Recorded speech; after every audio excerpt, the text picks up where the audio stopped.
Does the idea of sexuality make you uncomfortable? Do you feel the pressure to perform at sexiness? What if there was no shame?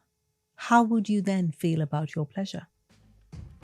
Hello and welcome to Masala Podcast. I'm Sangeeta Pillai and this is the Bad Daughter miniseries. What is a bad daughter? A bad daughter is someone who challenges patriarchy, talks about taboo topics, doesn't take no for an answer. And guess what? This season, I'm going to get more personal, even more personal than I've ever done before. Are you ready, my bad daughters? Besharam, Badtameez, Gandhi, hi, bad beti. In this episode, I'm talking about our sexual and sensual self. And by that, I don't mean how to please a partner in bed or all those moves the magazines tell you to make. I'm talking about real sexuality, the pleasure that makes us move and talk in a certain way. If you feel shy, if you feel uncomfortable, if you feel dissatisfied, if you feel entirely disconnected from your sexual self, this is the episode for you. How did it begin for me? I want to tell you a story about my first boyfriend. I was maybe 21. It was my first relationship. The first time I'd had sex. And the first time we had sex, I was expecting it to be like the movies, like the books, like the things I'd read about. It was none of that. It was just blah. And I remember thinking, surely there's more to this than that. Surely I'm supposed to feel these amazing feelings in my body. And I used to be very nervous back in those days. I had no courage, but I plucked up the courage and I remember talking to him. And I said, look, every time we have sex, I don't really feel anything. And I don't know, could we do something different? He turned it on me. He said, well, all the other girlfriends I've had no complaints.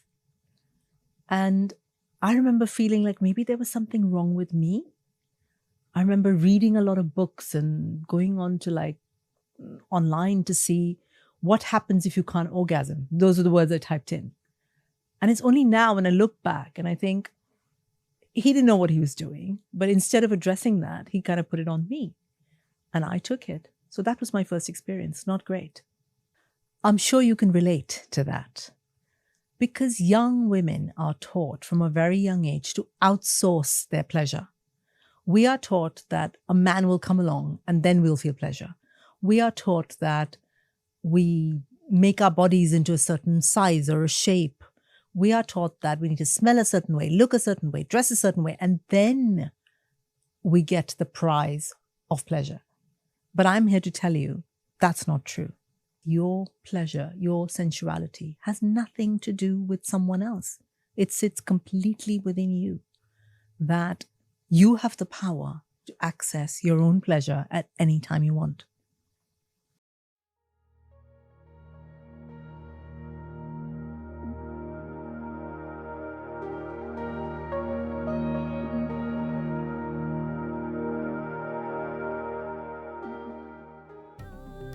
Pleasure is profound. Pleasure is so much more than just sexual. Pleasure is just waiting for us to slow down, to notice beyond the frenzied rush of life. Pleasure is the simple weight of a soft, cozy blanket piled high on a cold morning. It is the slow, silent joy of sunlight warming your cheek. It lives in the comfort of a hot cup of tea held between your two hands, steam curling up, tickling your nose. Pleasure is the clean, earthy smell of rain hitting dry, parched pavements. It is the tingling feeling of bare feet touching cool, wet grass. Pleasure is the silk of a dress moving against your skin. Pleasure is the feel of warm water flooding your skin as you step into a shower. Pleasure is cutting a mango in your kitchen sink, letting the juice dribble all over your white t-shirt because you can't wait to bite into that soft yellow flesh. Pleasure is everywhere. Pleasure is all around. The question is, are we ready to stop and notice pleasure?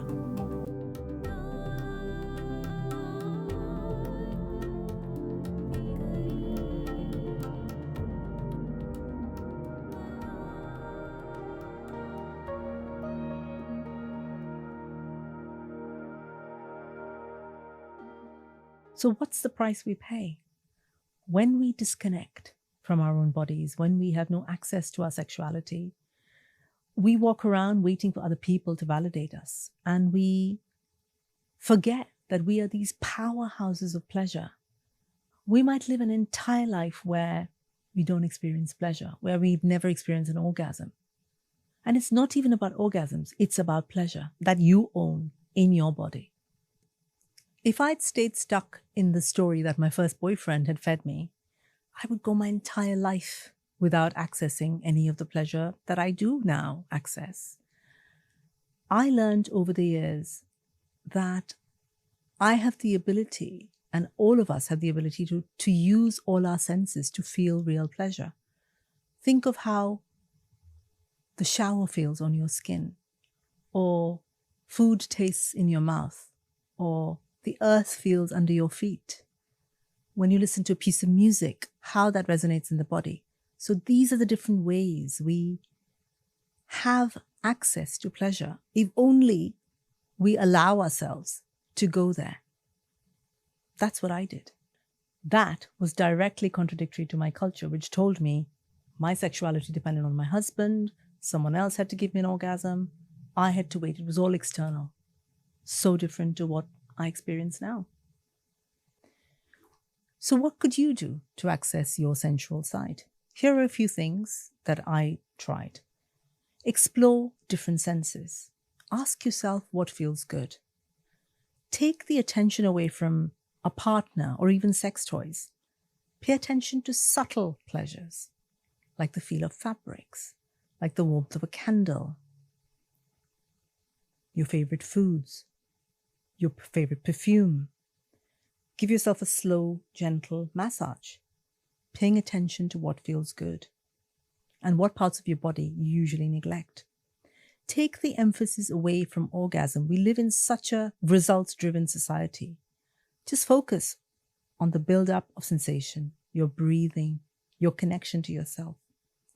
And here's one thing which I've tried. Some people find this challenging, but I would urge you to try it. Stand in front of the mirror. Take your clothes off. See yourself through the eyes of someone who absolutely adores you. Keep that voice down that says, my stomach's too big, my this is too that, whatever. And just love yourself. Give love to yourself, to all those parts of yourself that you feel insecure about. I know this might feel a little bit strange or weird, but I promise you this will transform your relationship with your pleasure. It will change the fact that you don't have to rely on someone else to give you pleasure, that the pleasure is all yours.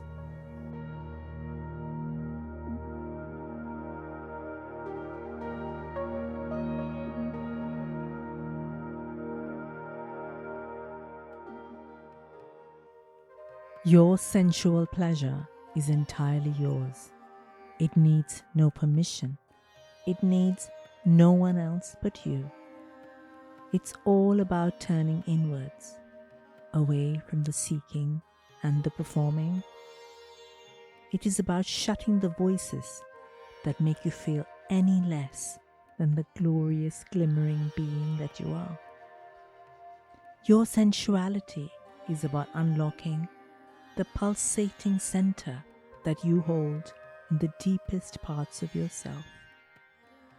Your sensuality is a gift bestowed upon you by Mother Nature, and she wants you to have fun with it.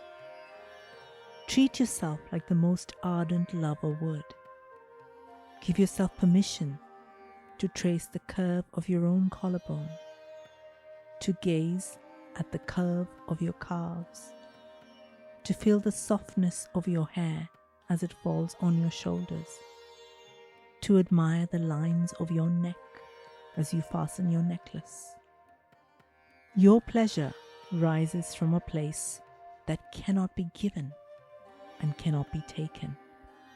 Your pleasure is a power that belongs to no one else. It is yours and yours alone.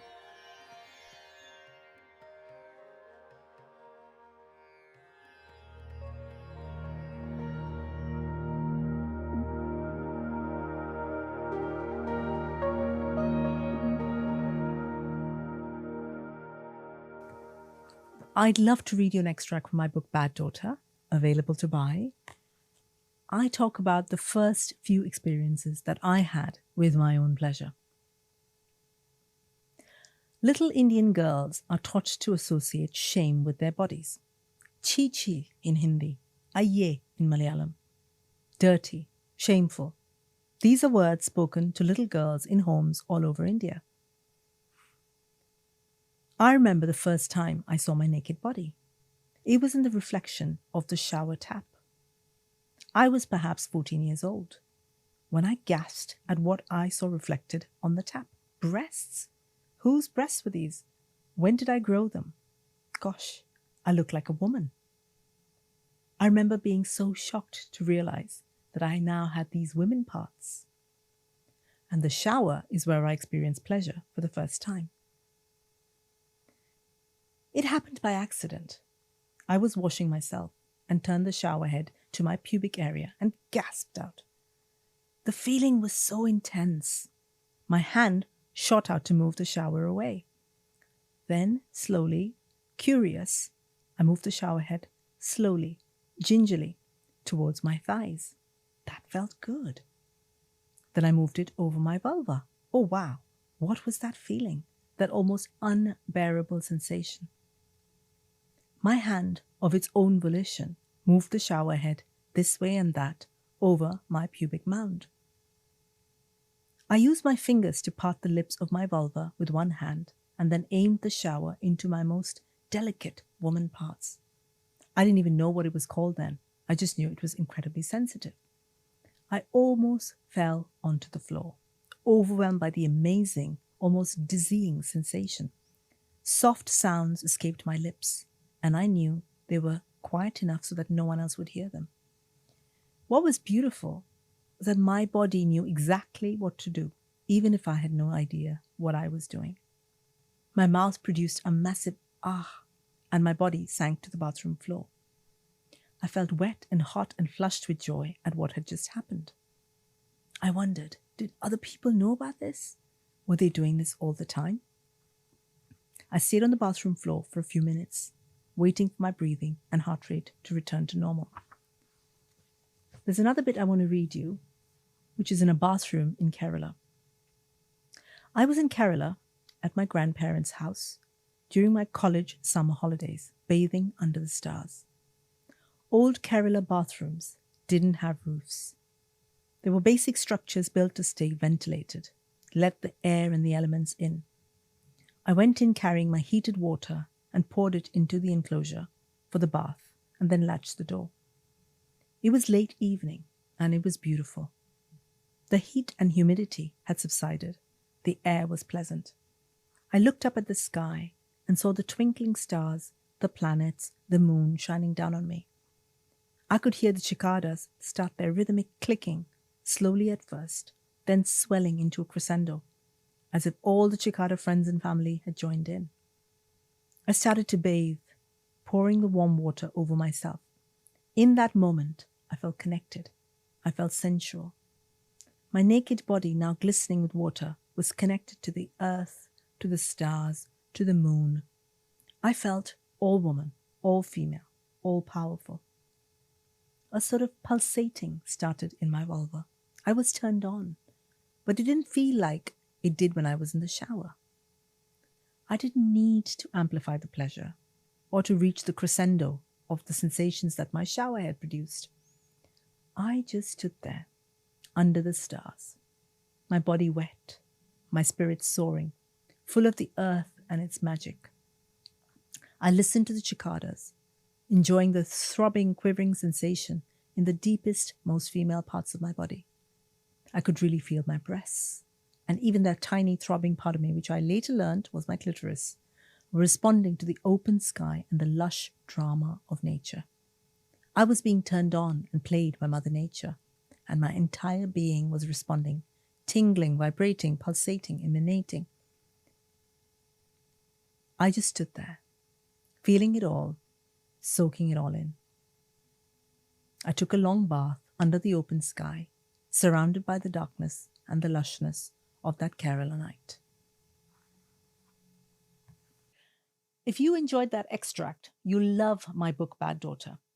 It's about my story going from the slums of Mumbai to the billboards of New York via a healing stopover in Kerala. It's about the pressure that all women face to be good girls.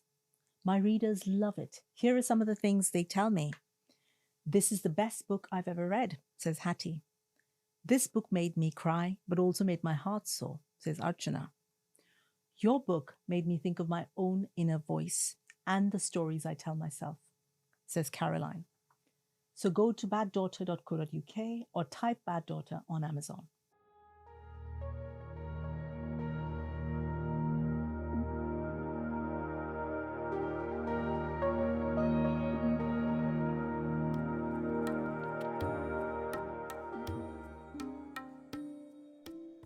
I invite you to stake claim to your pleasure. I invite you to stop waiting for someone else to give you permission to unlock your own sensuality. We have given away the power of our pleasure for too long. We have treated pleasure like something we must work towards, something we need to earn. This ends now. Stop. Take a pause. Listen to your body. It holds the simple truth. You are the source. Go quiet. Go inward and feel the core of your power. Our pleasure is our power source. And when we disconnect from it, we give away that power. It's time to shut down all the voices that make us feel small, feel less, feel undesirable. It's time to take back our pleasure, our sensuality, our life force. It is time.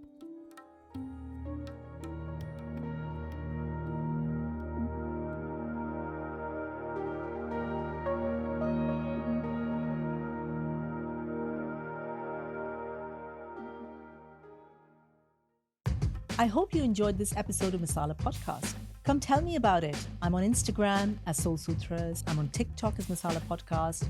And if you loved it, share it. Share it with your mum, share it with your sisters, share it with your friends.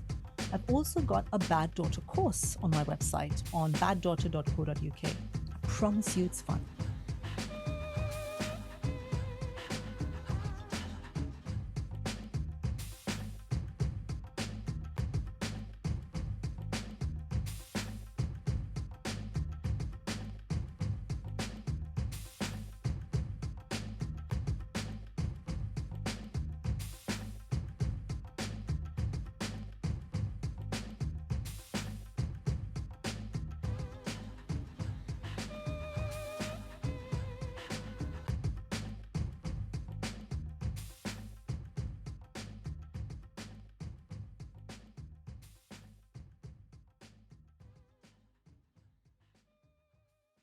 Imagine a week in lush tropical Kerala, eating gorgeous food, surrounded by the sisterhood. Welcome to the Anti-Retreat, where it's all real spirituality, real sisterhood, real Kerala food, real visits to sacred temples. Your money supports local Kerala women, so you'll be making a real difference. This is all part of my retreat in February. Go check out baddaughter.co.uk/Kerala Retreats.